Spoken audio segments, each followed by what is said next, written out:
hello everyone good evening जय जगन्नाथ समस्ते केमी अच्छा आशा करुँच समस्ते भले थे आसतु आज बनैबा बिना पियाज रसुण पोटल आलू फुलकोबी तरकारी फुलकोबी तरकारी बनवाई प्रथम फुलकोबी की छोट छोट पीस कर काटि नवा तापर आलू को छोट छोट पीस कर काटि नवा तापर आम एपटे गोटे मसला प्रस्तुत करवा मसलार आम मसलार आम जीरा कंचा लंका टमाटो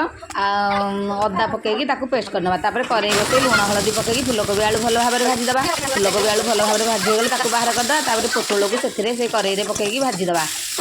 पोटल को लाल लाल भाजीगला बाहर करदे कड़े पंचफुटन तेजपत्र पकईकी प्रस्तुत हो रही मसला को पकईकी भाजीदे सब गरम बेसिक मसला सब पकईकी भल भाव में कषईदे मसला तेल छाड़े से